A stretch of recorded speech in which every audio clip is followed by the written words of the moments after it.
welcome to the Pink Hair Girl podcast. Today is the 27th of July, it's Sunday, and if you are a returning viewer, thank you so much for coming back again. And to any new viewers watching for the first time, a huge welcome, and I'm so glad you've tried out the podcast for the first time. Please come and say hello and let me know what you thought of the podcast. It's really nice to have new people joining. So, what have I been up to? Yesterday, I actually had a Christmas in July party. I've always heard about them, I've never been to one, and it seemed like a fun idea, novel sort of thing to try. South Africa, of course, has a very hot Christmas. Lots of people, what we call braai, which is what the rest of the world would call a barbecue. Lots of people have a braai around Christmas time.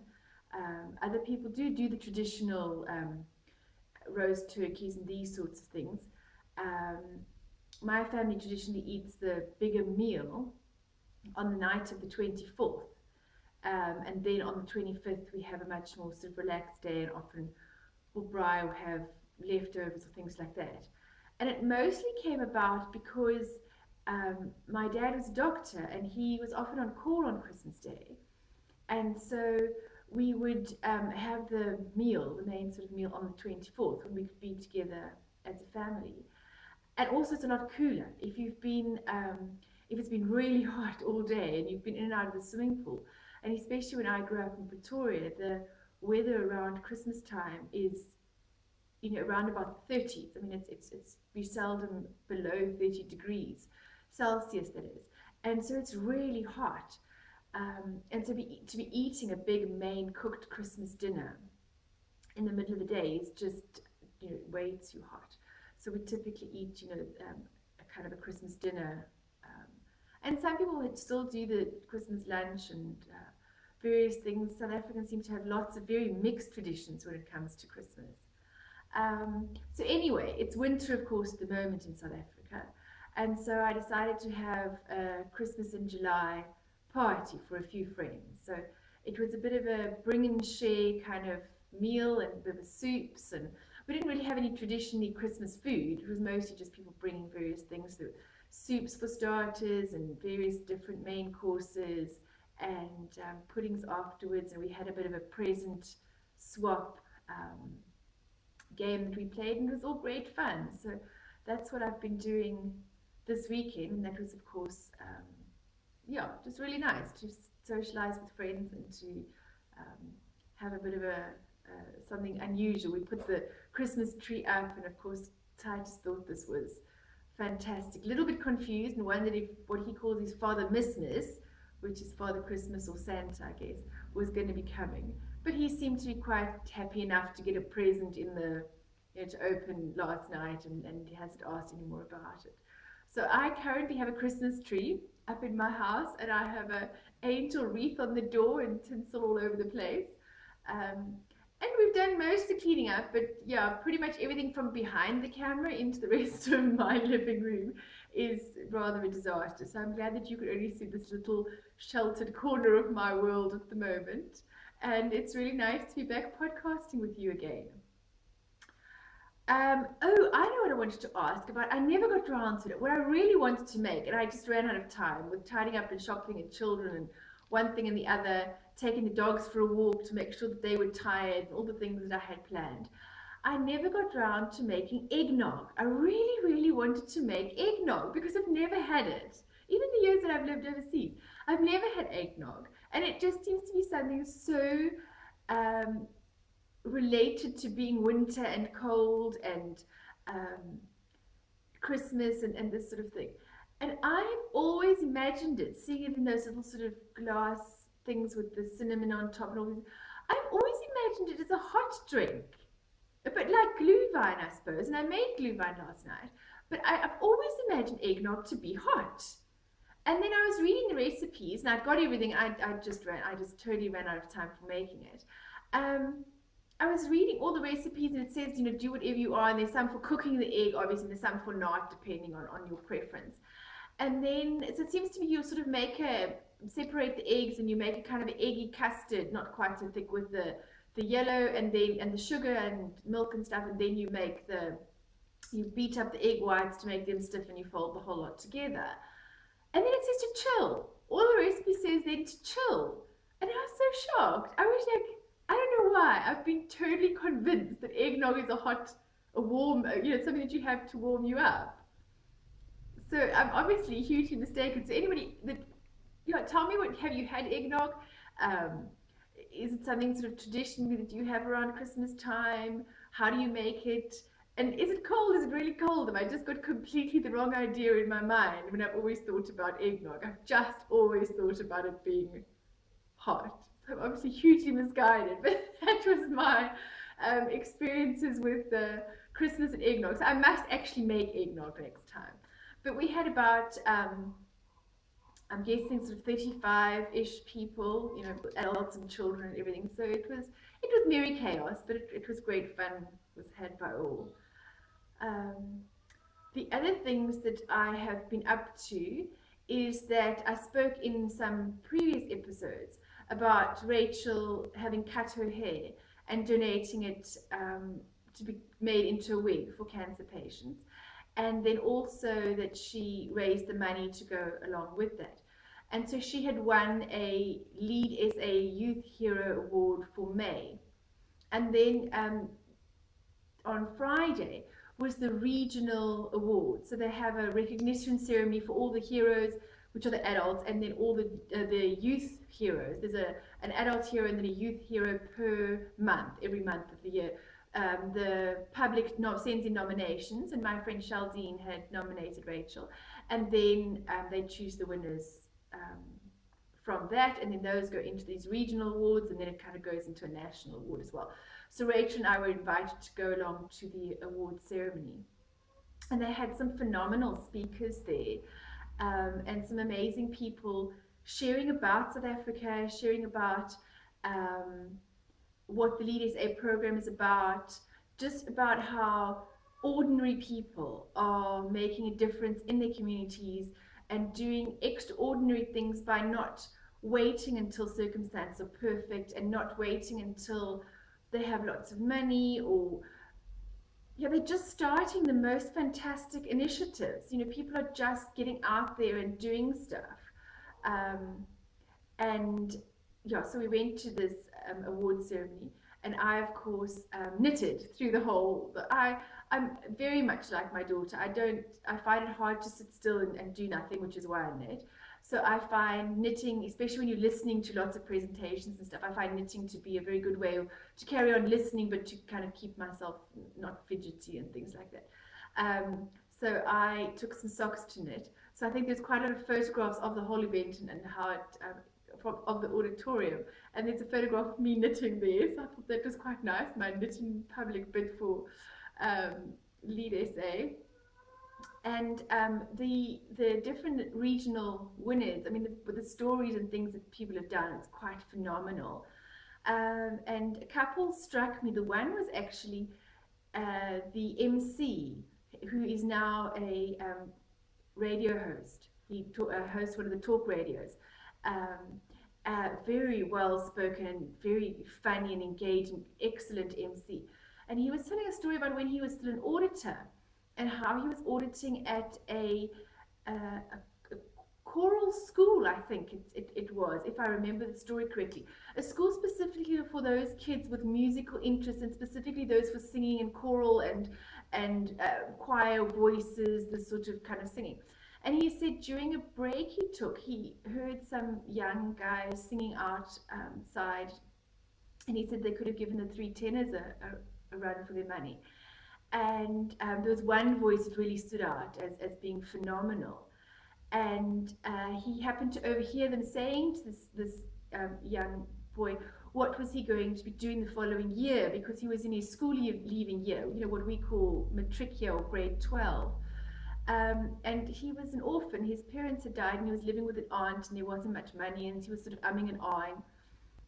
And this guy, Africa Milani, who is the presenter, said at this stage, as an auditor, you don't earn very much money, and he had 100 rand in his purse, wallet. My husband always tells me I'm not allowed to call mail money carrying things a purse, because in South Africa, I know purse in a lot of other places is the entire what we would call a handbag, but in South Africa, purse is specifically the bit that you keep your money in. But I suppose it is a lot more for ladies, whereas guys apparently call this a wallet. Anyway, so in his wallet he had 100 rand, which I guess is about oh, I don't know, $10, yeah, something like that. And he had sort of budgeted this out. I think this was going to be his sort of petrol money and sort of what he'd needed for the end of the month. And so it wasn't easy to give the money away. It certainly, you know, he was going to have to sort of scrimp and save till the end of the month now. It was sort of his last $100. And he went over to this young guy and he gave him the 100 rand. And he said to him, go to UCT, which is the University of Cape Town. And it costs 60 rand to put in an application to the university, and put in an application to the music department and get yourself an audition.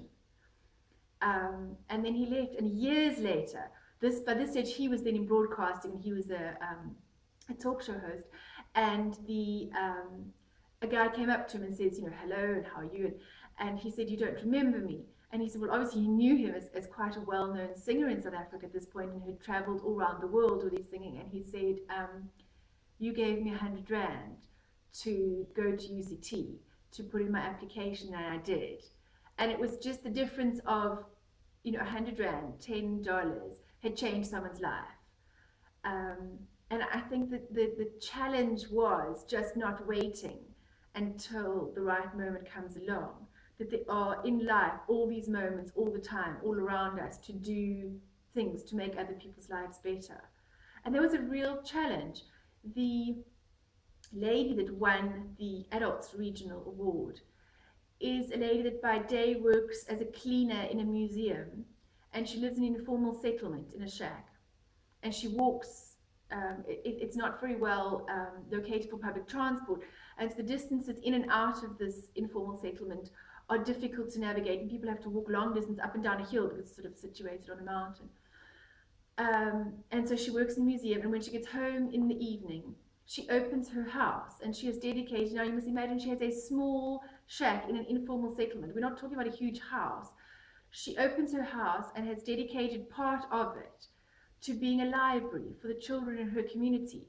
And she's gathered up all the books and resource books that she can find so children can come and do their homework. And she teaches them to read, and she tries to instill a love of reading, and she reads with them and has a reading club.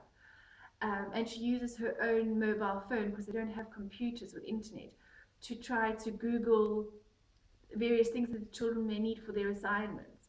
So there was someone that could be moaning about how little they have and how little they could possibly share with anybody else, to starting this initiative to gather all these books and all these textbooks and things to help children in her community, because she really believes that education for them is so important, and it's the way to change their futures. And she doesn't actually have her school leaving certificate, her grade 12, and she's actually gone back and is now studying her grade 12 herself. And she's got plans, the most amazing plans for what she wants to do in her community. She wants to, you know, it extends to transport things for the children, and activities and reading clubs and social and all sorts of things. And she wants to get her driver's license and all these things that she wants to do. And I just thought it was amazingly challenging to see somebody with so little doing so much already. And I know with homeschooling my kids that we often have extra books or textbooks we're not using and things like that. And how much we take for granted the internet, how much we research stuff all the time on the internet. And so I had said to her that I'd try to see if I could get some books and some textbooks that I wasn't using, and be able to pass them on to her. Some of the other, the youth leader winner was a young Afrikaans boy who at 14 started going into an informal settlement to help animals. He has a real passion and a drive to help animals. But his one is an education campaign. Excuse me. He doesn't go in at all to admonish or to tell people off or to try to take animals away, or to, because just imagine when there is severe food shortages, and when people are living absolutely on the breadline, that often animals are the ones that are the lowest down on the sort of feeding scheme. And so he just went in to take people, they took kennels and food, and to educate people, to sort of say there are many people that really love their animals there. He didn't come in trying to be better than anybody, and he just educated people, around their tables having a drink. He would talk to people and tell them about various ways of looking after animals and the importance of sterilization, especially in informal areas. Often you get lots and lots of stray dogs, and you only need a couple of stray dogs to have a whole lot of puppies, and then the equation just grows exponentially from there. So, the importance of spaying animals, and all sorts of things.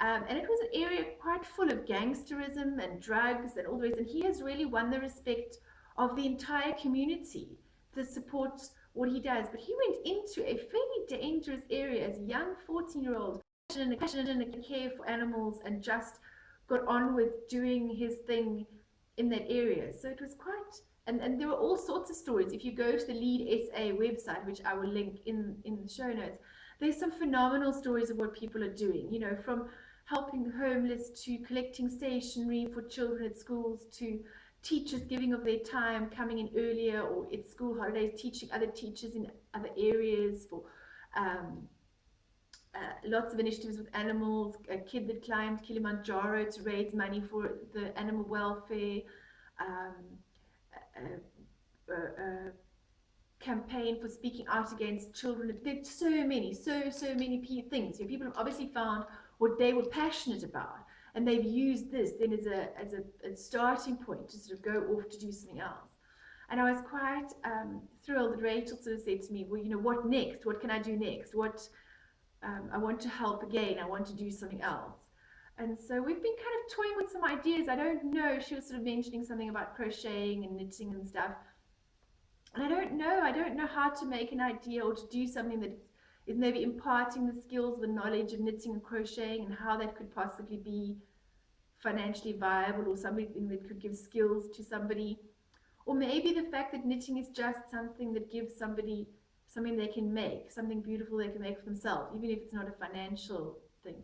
I don't know. So I'm thinking of various ideas, and maybe something with a school, or maybe something in a community, or yeah.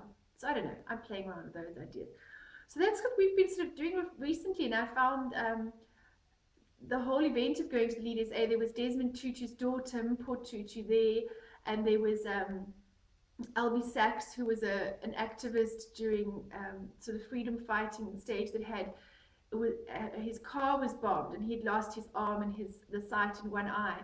And these people talking about atrocities and things that had happened to them and that they had witnessed, and yet their resolution through it all had been that they didn't want to kind of respond to violence with violence, and it wasn't a case of avenging what had happened to them or any of these things. It was a case of a new South Africa, and a better South Africa, and a free South Africa had to be based on freedom for everybody, and a basis of everybody working together to build what we call in South Africa Ubuntu. Ubuntu is a kind of a community feeling, a working together, a kind of building together in a sense. And so it was very challenging listening to these people, and hearing about. I was very young during apartheid, and this is not a political podcast at all, but it's challenging to be on the other side and to listen to different stories from where I had grown up, and to realize I did grow up, and not even just in South Africa, but in a world context, with the poverty that's in the world. I am privileged. I have grown up very privileged. I'm not wealthy by any means, but I am privileged. I have had a good education. I have a comfortable home. I'm not cold. And there are so many things we take for granted. And just the challenge of, we have so much to give. And you don't have to wait for an opportunity. We just need to extend ourselves into reaching out to other people, and not kind of being insular about it. So yes, what has everybody else been up to? What have you been doing these past few weeks? I think it's time we moved on to some knitting. So, what am I knitting at the moment? Works in progress. Well, I have finished one sock for the sock knit along. This is the CC's Java Pearls, Indiebra Yarn Crawl 2014 pattern that she designed when they had the Yarn Crawl in Edinburgh. And this was in the splendiferous colorway of the Heartland yarn that I got given in my swap parcel. So I finished one, and I did the top bind off. I know Claire said to me that she likes to use the sewn bind off, Elizabeth Zimmerman's sewn bind off. But I wanted to bind off, and at that point I couldn't find a darning. I'm always losing darning needles, tapestry needles, whatever you call it. I never have enough. I don't know what I do with them, but I am always losing them. I just never ever have enough of them. I've decided what I think I need is actually a notion. I tend to just kind of thread them into my project bag. But often if I'm sewing, sometimes I put them in my lap or I stand up or they roll down the side of the I don't know what happens to them. But I just always never have enough. I think I need a notions bag inside my project bag, because I think it might be helpful for keeping things like scissors and stitch markers and the needles and things like that in there. Anyway, so I actually did twisted rib on the top, a 1x1 twisted rib, and then I did the where you bind off or cast off two and then put them back on and two together, and then you cast one more and then two together, and it makes quite a stretchy cast off. But I think it actually might be too stretchy. I think it might be a little bit sort of floppy now. So I don't know. I know a normal cast off is too tight for socks, and I probably just should have done the sewn bind off. But I didn't. So I'll see. What I might do is take it out and just do it slightly tighter of the same version that I've done. But I'm not sure. But besides the ends being sewn in, one sock is finished. And the other one is, it's sort of just started. I'm still on the foot bit over here. But I was quite tough. So I got quite a bit of knitting on this done because I took this was in my project bag when I was at the Lead SA award ceremony. So I managed to get this probably from about here to there done in that morning. So that was quite nice because I don't often just get time to sit and knit. So that was quite nice to get that chance. And because the pattern is very easily memorizable, it was very easy just to sit there and knit around on the, just keep going round and round, and I kind of knew what I was doing. And I knew I wouldn't get to the heel or needing to do anything specific with looking at the pattern just in the time that I had. So that was how far I've got on my socks.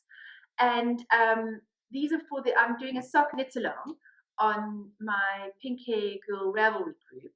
So if you have knitted socks, anytime, I was going to check the exact start date. The start date was from when the episode 6 aired for the first time, and it's going to run until Rachel's birthday, which is the 17th of September. And so there's been quite a lot of chatter and some new sock knitters, which is great. It's always good to have people trying out socks for the first time. So very brave new sock knitters. And so, yeah, the knit along is going. And we've had some finished objects in the finished objects thread. And our fastest needles first was Elaine, Ella B. And she finished her socks first and managed to post them first. So Elaine, you are our first prize winner. You win a copy of Claire's sock anatomy book, which, as I said last time, is going to include the adult sizes now. So the first two have the adult sizes added to them, and slowly the book, as she goes along, and more socks are done in adult sizes, the book gets updated as you go. So at the moment, it's still £9, and so you get all 9 baby socks and 2 adult sizes, and eventually we'll get all 9 of the adult sizes as well, and I think eventually all 9 children's sizes. But by that point, the price will probably increase up to reflect how many patterns are in. But for the moment, it's still £9, which I think is an absolute bonus. Getting your socks for less than £1, your patterns for less than £1 a pattern is excellent. So yes, Ella's going to win a copy of that. And then some buttons. I showed you last time the buttons from Incomparable Buttons, and I'm not sure where I've put them. Anyway, I'll put some of the pictures up on the show notes. And Ella, you get to choose some buttons. So I'll be in contact with you, and you'll be able to tell me which buttons you'd like me to send you. So yes, she gets our fastest needles first prize. And remember, there are more prizes for the knit along. there will be some prizes for the actual finished objects that I'll do by a random number generator just from the list of numbers in the finished objects. And then there's also going to be just a random draw from the chatter as well, from all the people that have been chatting on the thread. So even if you don't finish or whatever, there's going to be prizes for those that have been sort of chatting along as well.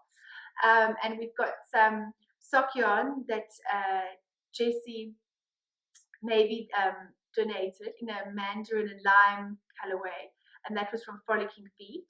And then Carle of Nurturing Fibers has very kindly donated the yarn that I knitted the jacaranda socks in, that I showed that I was so in love with it. I renamed Awesome Sock Yarn.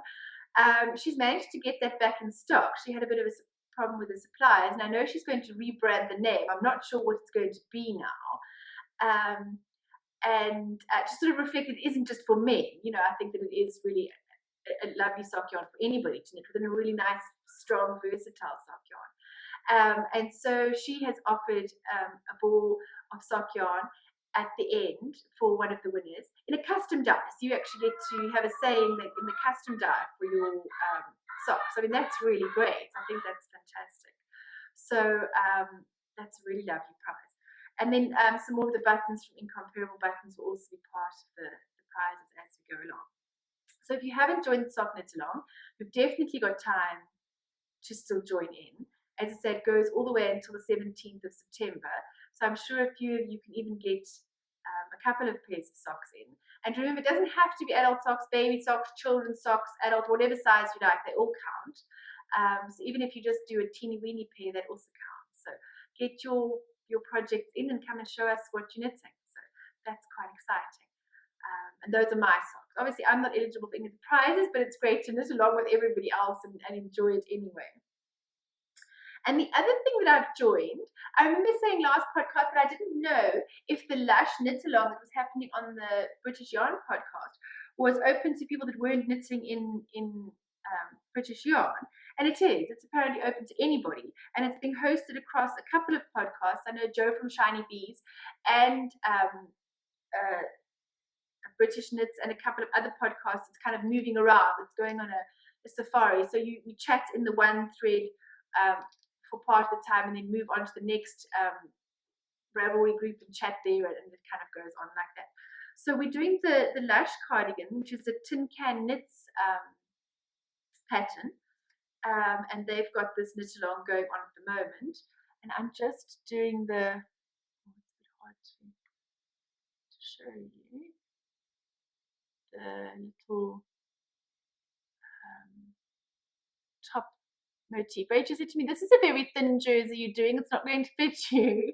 But my pattern prints in black and white, but I'll just show you the picture.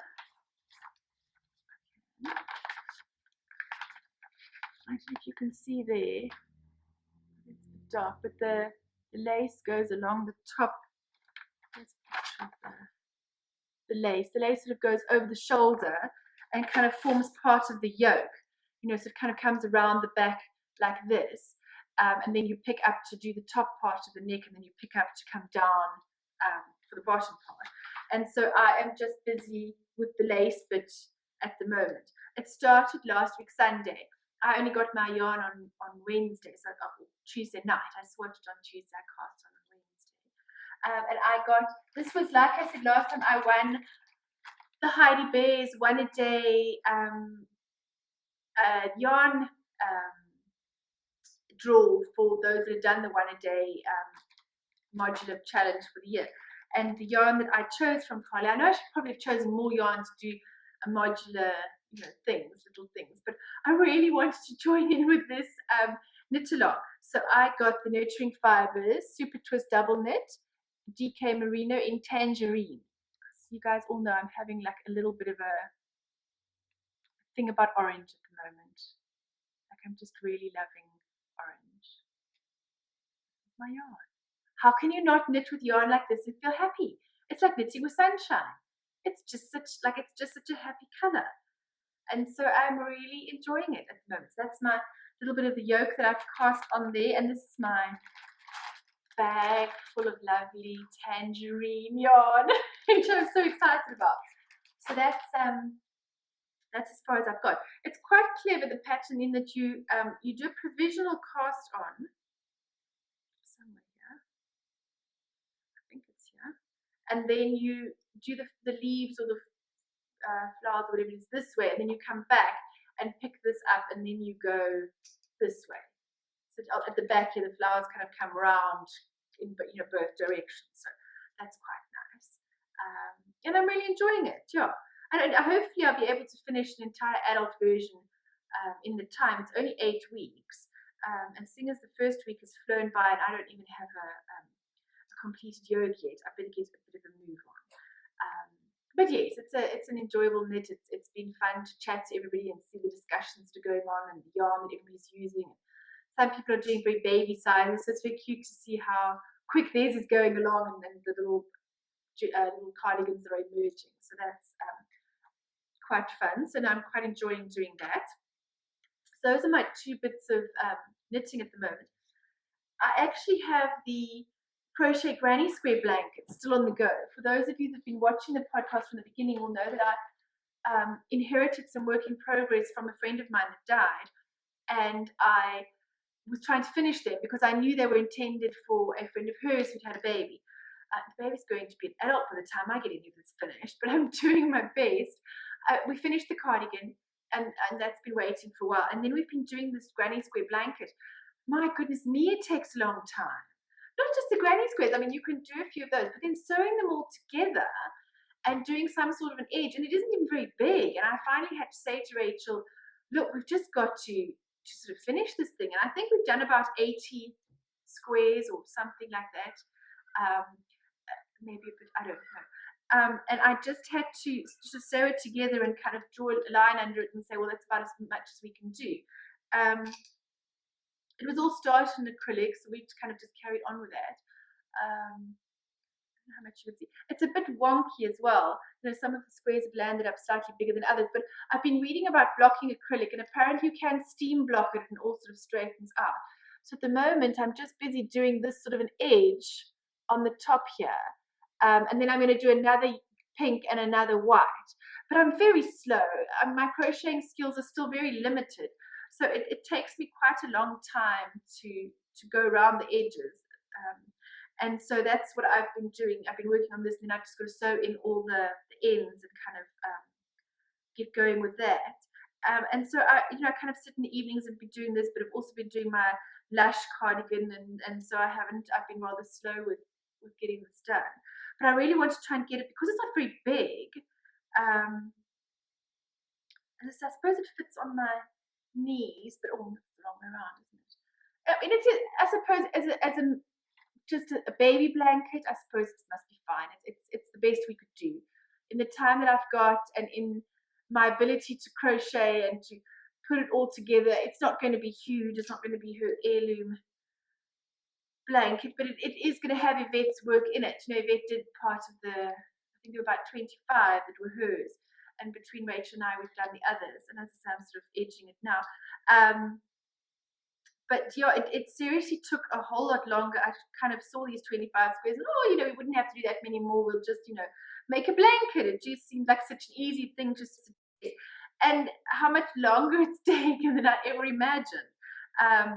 And so, yeah, as I say, I'm on the final edging, and then I'm just going to give it a bit of a steam block, and hopefully post it off this week. I'm just going to sit and do this edge the next few evenings and just kind of get it done, if I don't get too distracted by my Lush cardigan. Yes, I really want to get this done. I really want to have posted it to her friend, and for it to have gotten to her and the baby, and I suppose in my mind, if the cardigan never fits because I didn't know what size I was finishing, and maybe it was supposed to have been newborn or something, or if the blanket is small and isn't, they have something Yvette made, and they have something Yvette started. I'm sure I'm not finishing it exactly the same way as she would have done it, or whatever the case may be. But I guess that doesn't really matter. The idea is that it honored her memory by including the things that her hand had started. So that kind of felt important to both Rachel and I, and so we finished it. So that's what I can't actually talk in crochet. My crochet really is not good enough for that, so I'm going to put this down. But this is what I'm working on. So yeah, going around that is very slow. But it did make me very appreciative of the blanket, and I'll have to show it one day and tell you the whole story about it. But Carle from Nurturing Fibers and the friends that a lot of my South African friends and friends from overseas, actually from all over, the chat on the Nurturing Fibers group made Emma and I as a wedding present, and then each contributed different colors. They different colors. They chose by a South African. I think it's called Be Sweet overseas, and they chose me to represent both Emma and I. Each of the children had a color, siblings and our parents, and there is a book that explains every color and how it sort of represents every person. And the entire thing is edged, and it's huge. I mean, it's our bed, our queen size bed, and the entire edge. I think it's a color for each family. Around, kind of like I'm doing there with a double crochet edge around this whole thing. And I don't think I ever appreciate it. I think crochet is a lot faster than mine, but still, I don't think I ever appreciate how long it takes. A, to sew squares together, and B, to edge an entire blanket. So to collate all the ladies in the blanket, I have to say an enormous thank you. I have a newfound appreciation for how long it takes to put something together. I actually bought the blanket, it's very sweet. So yeah, this is the blanket, and then this, of course, has an edge around it, and it was for a color for each of us. Pink for me, and then yellow for Rachel because that's her favorite color, and green for Caleb because that's his favorite color. And they chose a light blue because Titus was only 1.5 at that stage, and so he hadn't really chosen his favorite color yet. And then the darker grey on the outside was for Emma. The dark sort of black grey color on the outside was for Emma because he likes grey and brown and different colours. And then so through the entire blanket, the colours are repeated, and then there are other colours for our siblings and our parents. And there's a story about the edge square. But as I say, I'll get the book and I will try and highlight some of them. But I mean, it's enormous. They made this enormous double bed. Okay, so finished objects. What have I finished? Not actually terribly much. Well, that's none of the things you've seen before. But the 18th of July in South Africa, or actually internationally, is known as Mandela Day. It was Mandela's birthday, and he challenged people on his 90th birthday in the celebration in London, and he was sort of handing over, he was sort of saying, the future is in your hands. People now have to step up and do their bit. And so he gave 67 years of his life, in changing the world. From when he joined politics all through his years on Robben Island and then his time as a president. And so people are challenged on his birthday to give 67 minutes of their time and to think about how small actions make a big change. And I think that kind of ties into what I was saying about the Lead SA things before. And on the Mandela Day website, they sort of say, make every day a Mandela Day. What can we do going on and going forward and things. But anyway, the Mandela Day challenges you to do something specific, on that day. So I had seen on the South African group that there was a call for baby hats for the Mowbray maternity unit, which is here in Cape Town. And they have both premature babies and normal sized babies going out into very cold communities and places where there may not necessarily be heating or even terribly much money, where babies might be going to areas where they wouldn't have a lot of resources, and so potentially could get quite cold in the winter at the moment. And so there was a call for baby hats, both from small sizes right up, and so they could try to make sure that every baby that left the hospital going out into a poorer community would have a baby hat to go with them. So Rachel and I decided that for our Mandela Day project, we would make some baby hats. So we've knitted and crocheted some baby hats. So this one was from Java Pearl's top down preemie hat pattern, which is very useful because what it tells you is the different circumferences and what size roughly of baby head that fits in weeks, like from the preemie sort of, I'm not sure if it starts at 24 weeks, or I'm presuming 24, 26, 28, 30, 32, something like that. And then, what size head the different sort of hats will fit. And so we've done various little baby hats, and we've done some in crochet. I'm a knitter, as you guys know. Knitting is always my first love, but crocheting does go a lot quicker when you're making baby hats, I must admit. This was just a regular bottom up version. And then of course we crocheted some, and I made some and Rachel made some. That's quite a sort of a almost Christmassy looking one. Another little one. She did some with the various little different colors on the edges, and there were some bigger ones that could be sort of newborn size. There was one very little one, I don't know, I suppose it must have been that one that there's a bit of a size difference, but it shows, it can go from very small up to the slightly bigger baby. So I think we've done 3, 4, 5, 6, 7, 8 so far, and I think our thing was we wanted to make 10, and then I will post them, and then we'll carry on making them actually, because I suppose the Mandela Day thing was to carry on doing things, and the Lead SA challenge is just to carry on all the time, seeing what things you can do. And I can make baby hats quite easily, and especially for South Africa where the winter is cold, and people, babies don't necessarily have that, or are not necessarily going home with all that much. So I've got one more that I've sort of got on the crochet hook at the moment, that I'm busy doing. So anybody that's interested in joining, the details and the postal address and all the rest are on the South African group site, and I'll put some links to that. And so we're just making, I know other people do baby hats for all sorts of places. I mean, even your local hospital doesn't necessarily have to be an impoverished community. Even babies in preemie babies in all sorts of areas need little hats to keep warm, because they're often nursed naked, and the incubators are kept warm, but they lose a lot of heat through their head. So hats are very valuable, always, for small babies. So that's what we did for our Mandela Day project. That was sort of what Rachel and I got up to for our 67 minutes. And that's all that I've got for finished objects at the moment. And one sock, which doesn't make a pair yet, but I finished one sock, and I finished those little baby hats. So we'll be making a few more of those, and then we'll post those off, and then just carry on sort of doing that throughout the year, really. So yes, the finished object section is a bit short and sweet today, actually. That's all we've got for this time. I posted a thread on the Pink Hair Girl group about questions that people may have about South Africa, or just questions in general for me, and then that I could sort of see what things people wanted to know about in the podcast. And whether people wanted to hear Emma speak in Afrikaans, which there seems to definitely be an interest in.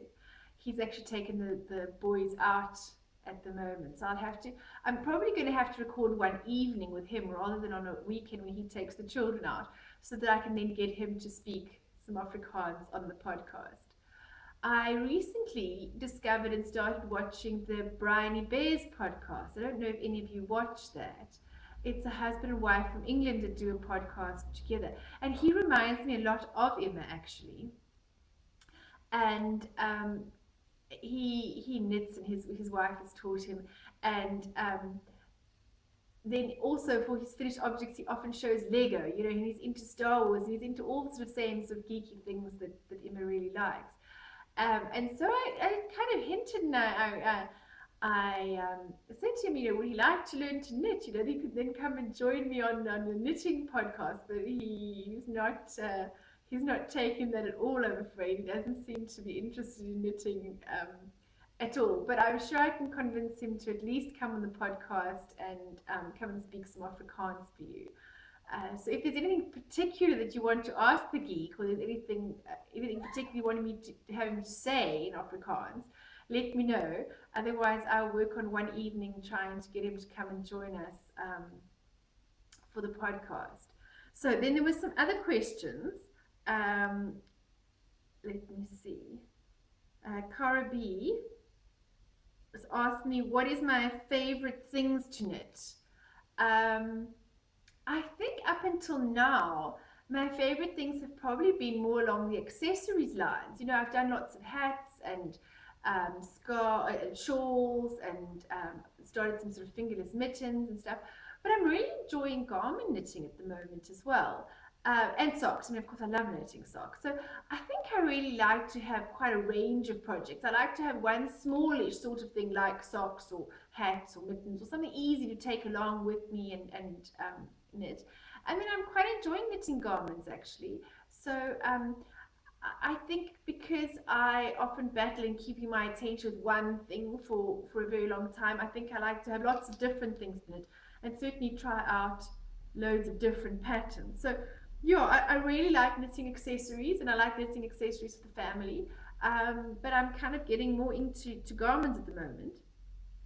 And then, yes, she was asking me about homeschooling, why I homeschool, if it's not sort of too personal a question. No, it's not at all. Um, why do I homeschool? I am a bit of an anarchist at heart. um, I didn't have a terrible time at school. I didn't love it by any means. But I love learning. I really love learning new things. And I think the world is so full of information. There's so many amazing things to learn. But I found school quite boring. And I found school very limiting in that you had to do it one specific way. And you had to know what they wanted you to know and not what you were interested in knowing. And always what was relevant to know only seemed to be have its status as being relevant to know about whether you were going to get examined on it or whether it was for marks, rather than whether something is innately valuable just to know for its value's sake of knowledge. Um, and so, yeah, I think I just found that schooling um, didn't do much for love of learning for me. Um, and I do love learning, and I've kind of maintained a love of learning. Not in a formal setting. I don't really like writing exams and doing sort of formal learning anymore. And I suppose I wanted to keep that sense of the love and the inquiring mind and the wanting to know things and discover things and following things that you're interested in. I suppose I wanted my kids to have the freedom to carry on with that and not just be made to fit into a very specific system. Um, yeah, and I think as well it was also motivated by the personality of my children, especially Rachel, who is very similar to me, but also struggles with focus and sitting still and all of these sorts of things. And I remember my oldest sister, who is a teacher, saying to me, "Oh my gosh, they will medicate your child as soon as they get her into school." Um, and I just was thinking, no, I don't want my child medicated. I don't.